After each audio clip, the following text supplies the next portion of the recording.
अस्सलाम वालेकुम नाजरीन, आप देख रहे हैं नया पाकिस्तान और मैं हूं शहजाद इकबाल। मुल्क इस वक्त सियासी अफरा तफरी का शिकार है। इमरान खान हुकूमत पर इलेक्शन की तारीख और आर्मी चीफ की तैनाती पर असरअंदाज होने के लिए मुसलसल दबाव डाल रहे हैं, जबकि वजीर आजम शहबाज शरीफ इमरान खान के लॉन्ग मार्च और अहम तैनाती के हवाले से नवाज शरीफ से मशवरा करने के लिए लंदन में मौजूद है, जहां से उन्हें कल रात पाकिस्तान वापस आना था, लेकिन अब सेहत की खराबी की वजह से उन्होंने लंदन में अपना क़याम बढ़ा दिया है। अहम बात यह है कि वजीर आजम शहबाज शरीफ और मुस्लिम लीग नून के कायद नवाज शरीफ के दरमियान लंदन में होने वाली मुलाकातों के बाद यह फैसला किया गया है कि सीनियर तरीन लेफ्टिनेंट जनरल को आर्मी चीफ बनाया जाएगा। वजीर आजम शहबाज शरीफ ने कहा है कि आर्मी चीफ की तैनाती आईनी मामला है और यह आइन के मुताबिक तय होगा। आर्मी चीफ की तैनाती में मेरिट को तरजीह दी जाएगी, जबकि इस फैसले पर पीडीएम क़यादत को भी एतमाद में लिया जाएगा। लंदन जराए से तो ये खबरें आ रही हैं कि सीनियर मोस्ट लेफ्टिनेंट जनरल को आर्मी चीफ बनाया जाएगा, लेकिन वजीर दिफा ख्वाजा आसिफ ने कल रात ट्वीट की कि मीडिया में क्या सराई है कि लंदन मीटिंग में कोई फैसला हुआ है, मुशावरत जरूर हुई है, लेकिन फैसला इंशाअल्लाह आईनी अमल के आगाज के बाद मुशावरत से होगा। नवाज शरीफ और शहबाज शरीफ के दरमियान 4 मुलाकातें हुई हैं, जिसके बाद शहबाज शरीफ ने कल रात पाकिस्तान के लिए रवाना होना था, लेकिन रात गए ये खबर सामने आई कि शहबाज शरीफ की सेहत खराब हो गई है, जिसकी वजह से वो लंदन में मजीद रुकेंगे। और अहम बात यह है कि शहबाज शरीफ ने 4 दिन में अपना प्लान 2 मरतबा तब्दील किया है। इससे पहले भी वो मिस्र से पाकिस्तान आने का ट्वीट कर चुके थे, लेकिन फिर अचानक दोहा से लंदन रवाना हो गए। नून लीग ने फैसला किया है कि सीनियर मोस्ट लेफ्टिनेंट जनरल को आर्मी चीफ तैनात किया जाएगा, लेकिन ये सवाल भी अहम है कि हुकूमत नए आर्मी चीफ की तैनाती का प्रोसेस कब शुरू और मुकम्मल करेगी, क्योंकि सीनियरिटी लिस्ट का इन्हिसार इस बात पर होगा कि हुकूमत तैनाती का अमल कब शुरू और मुकम्मल करती है। मौजूदा army chief general Qamar Javed Bajwa 29 नवंबर को रिटायर हो रहे हैं। हुकूमत अगर तैनाती का अमल फौरी शुरू करती है तो इस वक्त senior most officer general Waseem Ashraf हैं, जो इस वक्त डीजी जॉइंट स्टाफ हेडक्वार्टर्स तैनात हैं, और जनरल वसीम अशरफ 19 नवंबर को रिटायर हो रहे हैं। लेकिन अगर हुकूमत तैनाती का प्रोसेस 19 नवंबर के बाद मुकम्मल करती है तो उस वक्त general Asim Munir senior most lieutenant general होंगे और उनकी रिटायरमेंट की तारीख 27 नवंबर है। और अगर हुकूमत तैनाती के अमल में मजीद ताखीर करती है और 27 नवंबर के बाद ही अमल मुकम्मल करती है तो उस वक्त जनरल साहिब शमशाद मिर्जा, जो मौजूदा कोर कमांडर 10 कोर हैं, वो सीनियरिटी लिस्ट में सबसे आगे होंगे। लिहाजा सीनियरिटी के तयन का इन्हिसार इस बात पर होगा कि हुकूमत नए आर्मी चीफ की तैनाती का प्रोसेस कब मुकम्मल करती है। अहम बात यह है कि आला हुकूमती ज़राए ने हमें यह बताया है कि हुकूमत नए आर्मी चीफ की तैनाती का प्रोसेस का आगाज़ 19 नवंबर के बाद ही करेगी, और ये वो वक्त होगा जब इमरान खान का लॉन्ग मार्च इस्लामाबाद में दाखिल होगा, और उस वक्त lieutenant general Asim Munir senior most 3 star general होंगे। और इसी तरीके का इशारा वजीर दिफा ख्वाजा आसिफ भी दे चुके हैं कि पिछले 2 आर्मी चीफ की तैनातियों के अमल की तरह इस बार भी 18 नवंबर के बाद अहम तैनाती का प्रोसेस शुरू होगा। दोनों 2013 और 2016 वाली अपॉइंटमेंट देखें तो वो 18 के बाद जो है समरी जो है मूव हुई, तो अभी 18 में मेरा एक हफ्ता बाकी रह गया, तो इसलिए कुछ ज्यादा दूर नहीं है। जहां हमने इतना सब्र किया है और हम we have not succumb to the pressure created by so many quarters, जिसमें सबसे बड़ा जो है इमरान खान ने इसके ऊपर प्रेशर क्रिएट किया हुआ है, इसको कंट्रोवर्शियल बनाया हुआ है। तो मेरा ख्याल है कि जहां हमने जब्त करके कंट्रोल करके इस सिलसिले को, अगर समरी जो है वो नाम जो है 18 के बाद आते हैं, 18 नवंबर के बाद आते हैं, तो मेरा ख्याल है पुरानी रवायत जो है वो बरकरार रहेगी, और इसके अंदर जो एक तनाज़ा खड़ा करने की कोशिश कर रहे हैं इमरान खान साहब, उससे हमारा जो है दामन जो है बच जाएगा। नून league senior most lieutenant general को आर्मी चीफ बनाने की बात कर रही है, और आर्मी चीफ की तैनाती की पाकिस्तान में जो तारीख रही है उसको देखते हुए इसमें सीनियरिटी का असूल सियासी अफरा तफरी को ख़त्म करने के लिए मुस्बत कदम साबित हो सकता है। लेकिन अब तक की हकीकत यह है कि पाकिस्तान की तारीख में 14 में से सिर्फ 4 मरतबा सीनियरिटी के प्रिंसिपल को फौकियत दी गई है। General Tikka Khan, general Aslam Beg, general Jahangir Karamat और जनरल अशफाक परवेज कियानी के अलावा तमाम तैनातियों में सीनियरिटी को मद्देनजर नहीं रखा गया। और दिलचस्प बात यह है कि नून लीग के कायद नवाज शरीफ ने पाकिस्तान की तारीख में सबसे ज्यादा 5 मरतबा आर्मी चीफ तैनात किए, लेकिन कभी भी सीनियरिटी का प्रिंसिपल अप्लाई नहीं किया। नवाज शरीफ ने 1991 में जब जनरल आसिफ नवाज जंजुआ को आर्मी चीफ तैनात किया तो उस वक्त general Asif Nawaz seniority list में दूसरे नंबर पर मौजूद थे। इसी तरह जनरल आसिफ नवाज के बाद 1993 में जनरल वहीद काकड़ को भी नवाज शरीफ ने आर्मी चीफ तैनात किया और तैनाती के वक्त जनरल वहीद काकड़ सीनियरिटी लिस्ट में 5वें नंबर पर थे। इसके बाद नवाज शरीफ ने जनरल परवेज मुशर्रफ को 1998 में आर्मी चीफ तैनात किया और दिलचस्प बात यह है कि उस बार भी सीनियरिटी का असूल लागू नहीं किया गया क्योंकि परवेज मुशर्रफ सीनियरिटी लिस्ट में तीसरे नंबर पर मौजूद थे। 2013 में नवाज शरीफ ने जनरल राहील शरीफ को आर्मी चीफ अपॉइंट किया और उस वक्त भी जनरल राहील शरीफ सीनियर मोस्ट जनरल नहीं थे बल्कि वो सीनियरिटी लिस्ट में तीसरे नंबर पर थे। फिर 2016 में जब नवाज शरीफ ने मौजूदा आर्मी चीफ जनरल कामर जावेद बाजवा को आर्मी चीफ तैनात किया तो वो भी सीनियर मोस्ट जनरल नहीं थे बल्कि सीनियरिटी लिस्ट में वो चौथे नंबर पर मौजूद थे। ये एक हकीकत है कि आर्मी चीफ की तैनाती का मामला जब भी दरपेश होता है तो मुल्क में पॉलिटिकल टर्मोइल पैदा हो जाता है, लिहाजा सीनियरिटी के असूल को अपनाकर सियासी हैजान से मुल्क को बचाया जा सकता है। अहम बात यह कि इमरान खान नून लीग की क़यादत की लंदन में आर्मी चीफ की तैनाती की मुशावरत पर मुसलसल तनकीद कर रहे हैं। उन्होंने आज फिर लॉन्ग मार्च के शुरा से खिताब करते हुए नून लीग की क़यादत पर तनकीद की कि नून लीग कभी भी मेरिट पर आर्मी चीफ तैनात नहीं कर सकती और इस हवाले से सदर आरिफ अलवी का अहम बयान भी सामने आया है। सदर आरिफ अलवी ने आज लाहौर में सहाफ़ियों से गुफ्तगू करते हुए कहा है कि आर्मी चीफ की तैनाती पर आइन मुशावरत की इजाज़त नहीं देता, लेकिन अगर आर्मी चीफ की तैनाती पर मुशावरत हो जाए तो कोई मज़ायका नहीं है। अपने मसालती किरदार के हवाले से सदर मुमलिकत ने कहा है कि इदारों के दरमियान इख्तलाफात दूर करने की कोशिश करता रहूँगा। उन्होंने ये भी कहा है कि खुशी है कि हमारे यहाँ जमहूरियत चल रही है और अगर इलेक्शन जल्द हो जाए तो ये बेहतर होगा। इस पर हम मजीद बात भी करेंगे, हमारे साथ एहसन इकबाल साहब, लेकिन उससे पहले हम बात करेंगे, हमारे साथ मौजूद है सीनियर सहाफ़ी और तज्ज़ियाकार सोहेल वड़ाइच। सोहेल साहब बहुत बहुत शुक्रिया ज्वाइन करने के लिए। सोहेल साहब, एक तरफ तो हम देख रहे हैं कि वज़ीर आज़म शहबाज शरीफ लंदन में मौजूद हैं जहाँ वो मुशावरत कर रहे हैं नवाज शरीफ साहब से तैनाती के हवाले से, इमरान खान के लॉन्ग मार्च के हवाले से, और अब ये खबरें आ रही है कि शायद किसी कंसेंसस पे पहुंच गए हैं नून लीग वाले कि सीनियर मोस्ट को अपॉइंट किया जाएगा आर्मी चीफ। लेकिन इमरान खान यहाँ पर मुसलसल तनकीद का निशाना बना रहे हैं कि नवाज शरीफ साहब के पास इख्तियार नहीं है, ना ही वो मेरिट पे कोई सिलेक्शन करेंगे। आने वाले वक्त में आपको क्या नजर आ रहा है? जो सियासी अफरा तफरी है वो कम होने जा रही है या इस पर मजीद इजाफा होगा? मेरा ख्याल है कम होएगी। जो नए आर्मी चीफ जो भी होंगे वो चाहेंगे एक कंसेंसस डेवलप किया जाए और वो सारी पार्टियों के साथ ज़ाहिर है राब्ते भी करेंगे। और हमारा जितने भी आर्मी चीफ हैं वो कोशिश करते हैं कि सब फरीकों को चला कर रखा जाए और हिज़्ब मुखालिफ को भी वो नज़रअंदाज नहीं करते। तो मेरा ख्याल है कि जो नए आर्मी चीफ आएंगे डेफिनेटली उनकी स्ट्रेटजी यही होगी कि सारे मुल्क को एक डिसिप्लिन पे डाला जाए और गवर्नमेंट और अपोजिशन जो है इनको भी इनसे मुज़ाकरात करके कोई रास्ता निकाला जाए। लेकिन जो इमरान खान साहब के बयान अब वो नए आने वाली आर्मी चीफ को, चाहे वो कोई भी हो, क्या उसको उस अपॉइंटमेंट को वो मुतनाज़ा नहीं बना रहे ये कह के कि अगर नवाज शरीफ से मुशावरत करके लगाना है तो इसका मतलब जो भी शख्स आप लगा रहे जा रहे हैं वो मेरिट पे नहीं लगा रहे? ज़ाहिर है ये बयानात हैं, बयानात के बाद जब अपॉइंटमेंट हो जाएगी तो मेरा ख्याल है गर्द बैठ जाएगी और ज़ाहिर है जो नए स्टेप्स लेंगे नए आर्मी चीफ वो ज़ाहिर है एक नया स्टार्ट लेंगे। हर आर्मी चीफ एक नया स्टार्ट लेता है और उसका अपना रजीम होता है, उसकी एक अपनी सोच होती है और उसी के मुताबिक वो चलता है। तो मुझे एक दफ़ा जनरल कियानी साहब ने कहा था कि हर जो आर्मी चीफ है उसके साथ नई आर्मी आ जाती है, एक नई सोच आ जाती है, तो यही होगा।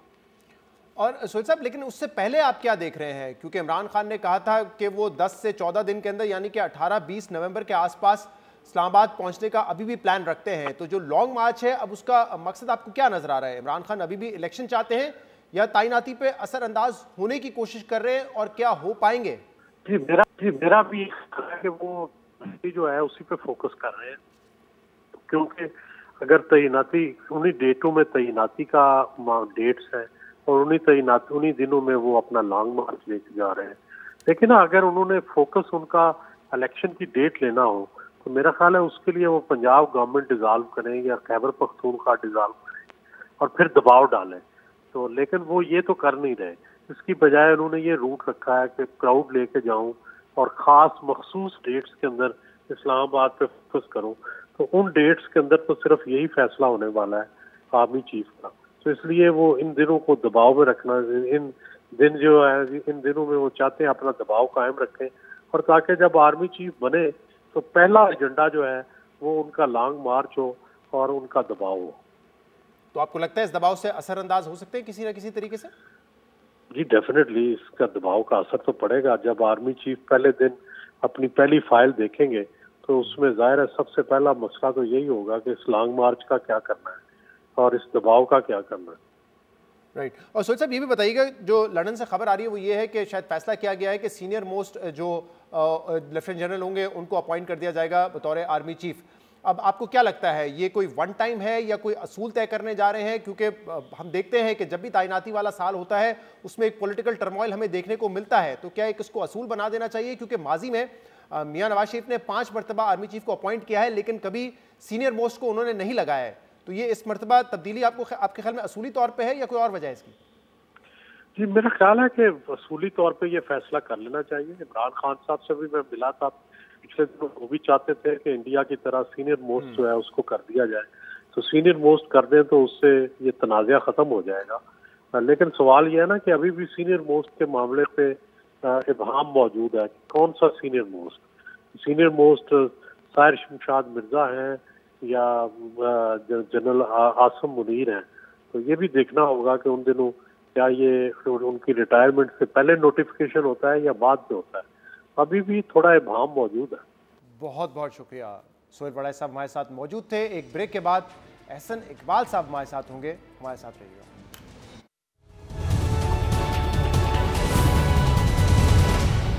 वेलकम बैक नाज़रीन। इस वक्त वजीर आजम शहबाज शरीफ लंदन में मौजूद हैं, जहां वो इमरान खान के लॉन्ग मार्च और अहम तैनाती के हवाले से नवाज शरीफ से मशवरा कर रहे हैं और इस मशवरे पर इमरान खान मुसलसल नून लीग पे तनकीद कर रहे हैं। इस पर हम मजीद बात करेंगे, जिसके लिए हमें ज्वाइन किया है नून लीग के सीनियर रहनुमा एहसन इकबाल साहब। एहसन इकबाल साहब बहुत बहुत शुक्रिया वक्त देने के लिए। एहसन इकबाल साहब, इमरान खान तो मुसलसल तनकीद कर रहे हैं कि नवाज शरीफ से मुशावरत नहीं करनी चाहिए, उनसे मुशावरत करेंगे तो मेरिट पर आर्मी चीफ तैनात नहीं होगा, लेकिन लंदन से ये खबरें सामने आ रही है कि नून लीग ने यह फैसला किया है कि जो सीनियर मोस्ट होंगे लिस्ट में उनको अपॉइंट किया जाएगा आर्मी चीफ। क्या ये फैसला हो चुका है? नून लीग इस पर फैसला कर चुकी है? देखिए, जो आर्मी चीफ की अपॉइंटमेंट है ये एक बहुत सेंसिटिव अपॉइंटमेंट है और इसका आइन और कानून के अंदर तरीक़ाकार मौजूद है। और मैं ये बात दोबारा एम्फसाइज करना चाहूँगा कि ये प्राइम मिनिस्टर का प्रेरोगेटिव है। आर्मी चीफ की अपॉइंटमेंट प्राइम मिनिस्टर करेंगे और वो सिर्फ एक क्राइटेरिया के ऊपर करेंगे कि ये प्रोफेशनल अपॉइंटमेंट होनी चाहिए। ये कोई चेयरमैन नैब की अपॉइंटमेंट तो नहीं है या कोई सियासी इदारे की तो नहीं है जिसमें कोई सियासी कंसल्टेशन रिक्वायर्ड है। प्राइम मिनिस्टर अपने कैबिनेट के साथ, अपने पार्टी लीडर के साथ किसी भी मसले पर मुशावरत कर सकते हैं, लेकिन फैसला उनका होता है और प्राइम मिनिस्टर ही इसका फैसला करेंगे। अभी खान साहब जो हैं वो बड़े मेरिट की बात कर रहे हैं कि मेरिट पे होनी चाहिए। मैं अदब के साथ खान साहब से पूछना चाहूँगा कि उन्होंने उस्मान बुज़दार को किस मेरिट के ऊपर पंजाब का चीफ मिनिस्टर लगाया था, और जिस शख्स को वो सबसे बड़ा डाकू कहते थे उसे दोबारा वजीर आला किस मेरिट के ऊपर लगाया, जिस शख्स को वो कहते थे कि मैं चपड़ासी भी नहीं रखूंगा उसे इंटीरियर मिनिस्टर किस मेरिट के ऊपर लगाया। तो जिस मेरिट की वो बात कर रहे हैं, वो इमरान खान साहब ने उसको सनद कबूलियत दे दिया था खुद एक्सटेंशन दे के, तो इसलिए ये कैसे ही बिला वजह सियासी तनाज़ा खड़ा कर रहे हैं एक सेंसिटिव अपॉइंटमेंट पे। पाक फौज एक हमारा मुसल्लह अफवाज का इदारा प्रोफेशनल है और प्रोफेशनल बुनियादों के ऊपर ही खालिसतन इस तकर्री का फैसला होगा। एहसन साहब, ये बात दुरुस्त है कि इमरान खान मामले को बहुत ज़्यादा पॉलिटिसाइज किया है, पब्लिक डोमेन में वो लेकर आ गए, लेकिन हकीकत ये भी है कि ये पहली मरतबा नहीं है कि जो साल होता है तैनाती का उसमें हम पॉलिटिकल टर्मोइल देख रहे हो, ये हमेशा होता है। और इसीलिए एक ये बात की जाती है कि जो सीनियर मोस्ट लेफ्टिनेंट जनरल हो उस वक्त उनको आप एक असूल बना दें कि उनको आप आर्मी चीफ तैनात कर देंगे, लेकिन ऐसा अब तक हुआ नहीं है। इवन नवाज शरीफ साहब के हवाले से हमने बताया कि 5 मरतबा उन्होंने आर्मी चीफ अपॉइंट किए हैं, लेकिन जो सीनियरिटी का असूल है वो कभी भी अप्लाई नहीं हुआ, हमेशा सुपरसीड करके उन्होंने किसी और को बनाया। लेकिन इस दफ़ा अगर ये खबरें आ रही है तो क्या अगर ऐसा कोई असूल बन जाए, क्या ये बेहतर नहीं है फॉर द लॉन्ग टर्म कि जो सीनियर मोस्ट हो वो बन जाए ताकि ये तकर्रुरी का मामला जो है ये पॉलिटिसाइज हो ही ना? देखिए, इसका जो एक मुरवजा तरीक़ाकार है वो ये है कि आर्मी की तरफ से, मिनिस्ट्री ऑफ डिफेंस की तरफ से एक पैनल आता है और उस पैनल के अंदर से वजीर आज़म ने इंतखाब करना होता है। अब इसमें यह भी हो सकता है कि अगर आप खाली सीनियर मोस्ट का फार्मूला बना दें तो हो सकता है कि किसी वक्त कोई मेडिकल कोर का लेफ्टिनेंट जनरल हो, सीनियरिटी के लिहाज से वो नंबर 1 के ऊपर आ जाए। तो इसको आप हार्ड एंड फास्ट रूल तो नहीं बना सकते, लेकिन यह है कि जो भी अगर आर्मी के सीनियर लीडरशिप है उसमें से सारे तकरीबन एक जैसे होते हैं। जो शख्स लेफ्टिनेंट जनरल है, वो यकीनन एक मेयार के ऊपर वहां पहुंचा है, तो इसलिए इसके ऊपर स्पेकुलेशन नहीं करनी चाहिए। जो भी फौज के प्रोफेशनल इदारे के तौर पे बेहतरीन तकर्री होगी, वजीर आजम अपना माइंड अप्लाई करके वो करेंगे मुल्क के मुफाद में, फौज के मुफाद में। और मैं समझता हूँ कि इसके ऊपर हमें ना स्पेकुलेशन करनी चाहिए और ये ना इसको पॉलिटिसाइज करना चाहिए। लेकिन एक अहम सवाल ये भी कि ये प्रोसेस शुरू कब होगा, क्योंकि अगर आप आज शुरू करते हैं या 19 नवंबर के बाद शुरू करते हैं या ये प्रोसेस 27 नवंबर के बाद मुकम्मल होता है, तो जो लिस्ट है, जो आप कह रहे हैं कि एक लिस्ट आती है, उसका इन्हिसार तो डेट पर ही होगा कि सीनियर मोस्ट कौन है उस वक्त लोग। देखिए, ये इसके लिए तो जब प्राइम मिनिस्टर साहब वापस आएंगे, आकर वो वजारत दफा के साथ कंसल्टेशन करके इस प्रोसेस को शुरू करेंगे, तो मैं समझता हूं कि इस वक्त हमें इस पर किसी किस्म की स्पेकुलेशन नहीं करनी चाहिए।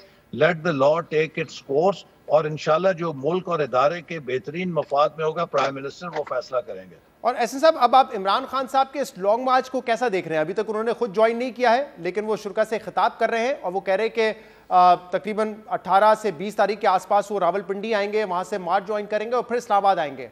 अब हुकूमत की असेसमेंट क्या है कि इमरान खान साहब क्या हदफ हासिल करना चाहते हैं इस लॉन्ग मार्च से? देखिए, ये तो सारी दुनिया शशदर है। आपने देखा है कि दुनिया के तमाम जो लीडिंग चैनल्स हैं उनको भी उन्होंने इंटरव्यू दिया, और उस इंटरव्यू में वो अपना जो माफिया ज़मीर है कहीं भी बयान नहीं कर सके।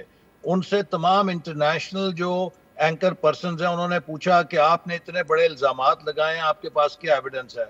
उनके पास सवाए आए बाएं शाएं के और कहानी बयान करने के कोई जवाब नहीं था। उन्होंने साफ साफ पूछा कि आपके पास इतनी बड़ी कॉन्स्पिरेसी थ्योरी आपने खड़ी की है, उसका क्या एविडेंस है? उसका भी आए बाएं शाएं करते रहे। तो खान साहब, एक देखिए, मेरे नज़दीक वो सिर्फ 3 चीज़ें जानते हैं, उनकी एक्सपर्टीज 3 चीज़ों में है। वो चंदा और खैरात इकट्ठा करने के मास्टर हैं, दूसरे नंबर पे वो धरना और नेगेटिव पॉलिटिक्स के मास्टर हैं, तीसरे नंबर पे ब्रांडिंग बहुत अच्छी करते हैं, चूंकि खैरात में उनको मार्केटिंग और ब्रांडिंग की बड़ी ज़रूरत होती है चंदे इकट्ठे करने में। जहाँ तक हुक्मरानी है, जहाँ तक मुल्क के अंदर एक इंक्लूसिव गवर्नेंस है, मुल्क के मसाइल हल करना, इक्तसादी मसलों को, चैलेंज को हल करना, आप देखें 4 साल उनकी हुकूमत थी, आज तक वो किसी जगह ये नहीं बता सके कि मैंने फलाना मंसूबा 4 साल में मुकम्मल किया, मैंने फलानी नई पॉलिसी बनाई। सिर्फ फलाना चोर है, फलाना डाकू है, उसको नहीं छोड़ूंगा, उसको अंदर करूंगा। तो इस तर्ज अमल के साथ आप इस वक्त मुल्क को इस्तेकाम की जरूरत है। ऐसे साहब, आप इमरान खान के तर्ज अमल पे सवाल उठा रहे हैं, लेकिन हकीकत ये कि इस वक्त जो वजीर आजम शहबाज शरीफ है उन पर भी सवाल उठ रहे हैं, क्योंकि पहले भी ये कहा जाता था कि वो फैसले खुद नहीं कर पाते बतौर वजीर आजम, उनको मुशावरत करनी पड़ती है अपने भाई नवाज शरीफ से।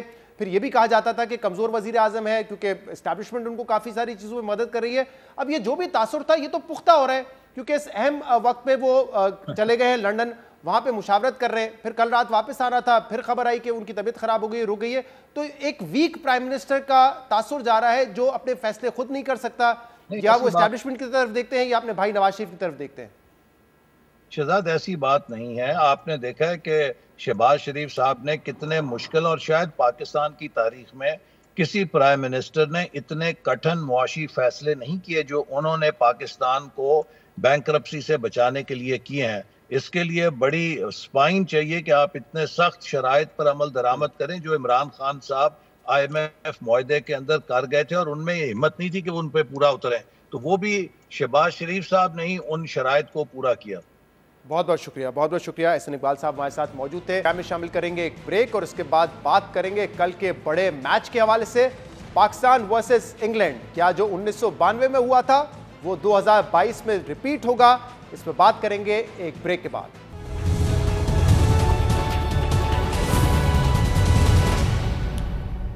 वेलकम बैक नाज़रीन। कल T20 वर्ल्ड कप का फाइनल है, बड़ा मुकाबला होने जा रहा है पाकिस्तान वर्सेस इंग्लैंड, और पाकिस्तान वर्सेस इंग्लैंड का ये मैच सनसनीखेज हो सकता है क्योंकि दोनों टीमों ने बड़ा ज़बरदस्त कमबैक किया। इनिशियली टूर्नामेंट अच्छा नहीं था, फिर फॉर्म में आई टीम अच्छा कमबैक किया और अब दोनों टीमें फाइनल्स खेलने जा रही हैं। पाकिस्तानी फैंस की उम्मीद है कि जो कारकर्दगी हमने पिछले चंद मैचेस में दिखाई है वो जारी रहे और इंग्लैंड को ये मैच हरा सके। लेकिन कारकर्दगी के अलावा जो फैंस हैं इस वक्त वो मुमासलत भी ढूंढ रहे हैं 1992 और 2022 के इस वर्ल्ड कप में, और वो समझते हैं कि जितनी गहरी मुमासलत 1992 और इस वर्ल्ड कप में है तो शायद जो फाइनल का नतीजा है वो भी पाकिस्तान के हक में जाए। तो क्विकली आपको दिखाते हैं। इंटरेस्टिंग है कि 1992 में बहुत सारी ऐसी चीज़ें हुई जो इस वर्ल्ड कप में रिपीट हुई हैं, स्टार्टिंग विद की जो वेन्यू है वो ऑस्ट्रेलिया है इस मरतबा भी, और 1992 में भी। 1992 में और इस टूर्नामेंट में जो पहला इफ्ताही मैच था, दोनों मैचेस में न्यूजीलैंड ने ऑस्ट्रेलिया को शिकस्त दी थी। इसके अलावा पाकिस्तान का जो पहला मैच था वो मेलबर्न में था और उसमें पाकिस्तान को 92 में भी शिकस्त हुई थी, इस टूर्नामेंट में भी शिकस्त हुई। पाकिस्तान ग्रुप स्टेज में भारत से हारा था दोनों टूर्नामेंट्स में। इसके अलावा पाकिस्तान ग्रुप स्टेज के जो आखिरी 3 मैचेस था वो 92 में भी जीता और इस वर्ल्ड कप में भी जीता है।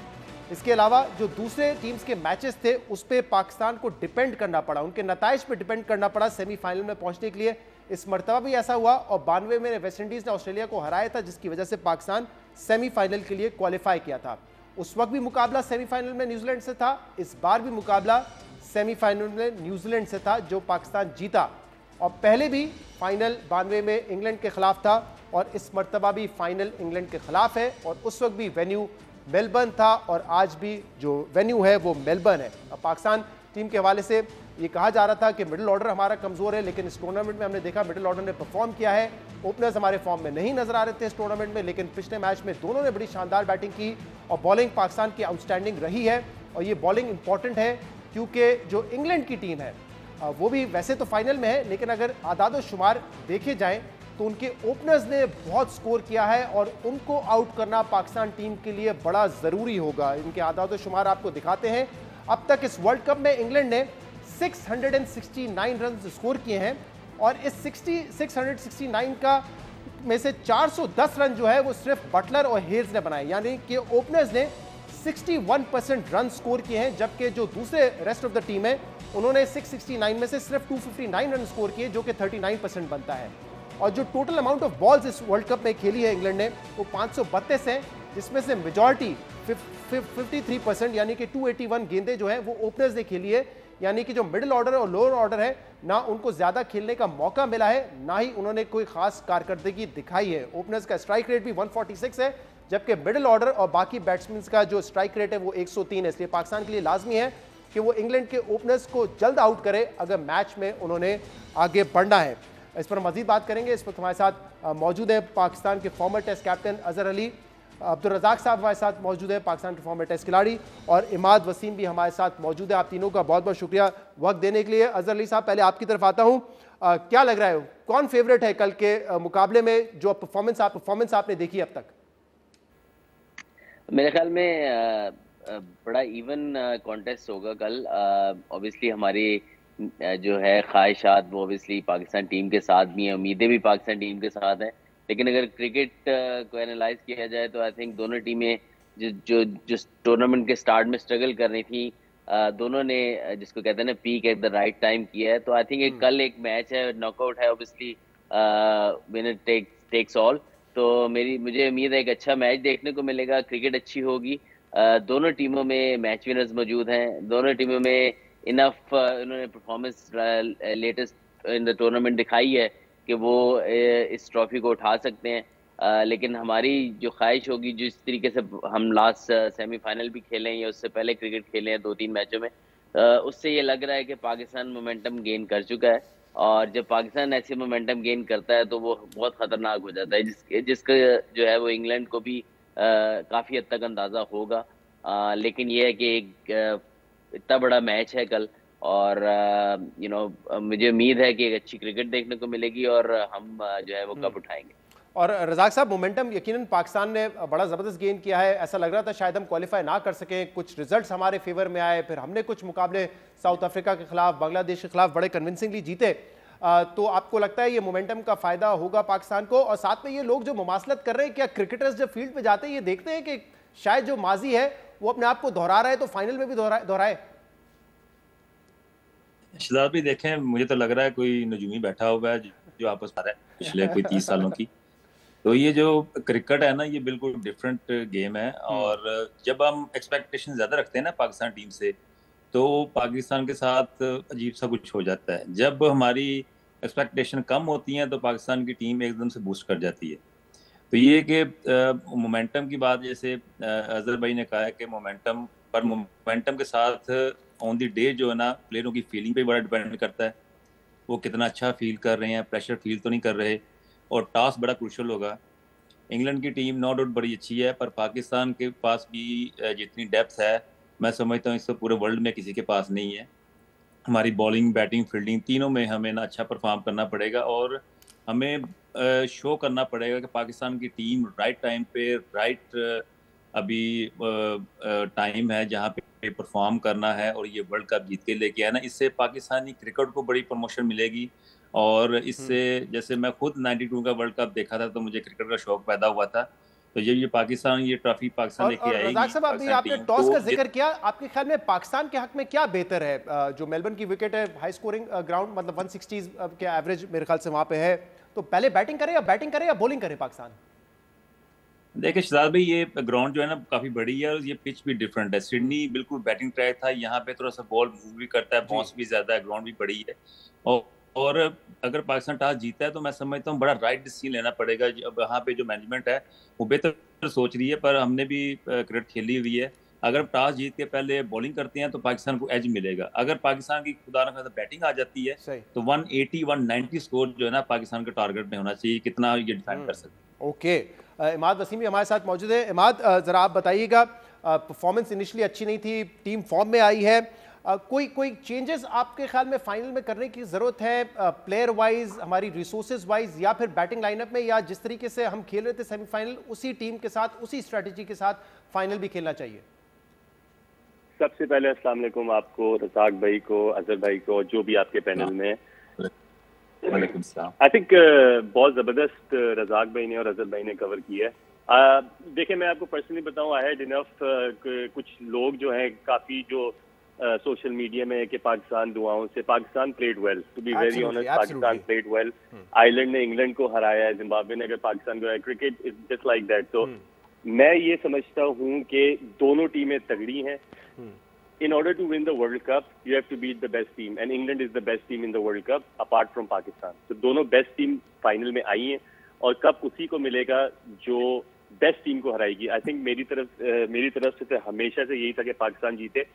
On the other hand there lot of things Pakistan को करना है, लेकिन पाकिस्तान अपने लास्ट 2 मैचेस क्लिनिकल जीता है, उनकी ओपनिंग सॉर्ट आउट हो गई है, बॉलिंग हमेशा से सॉर्ट आउट थी, मिडिल ऑर्डर ने रन किए।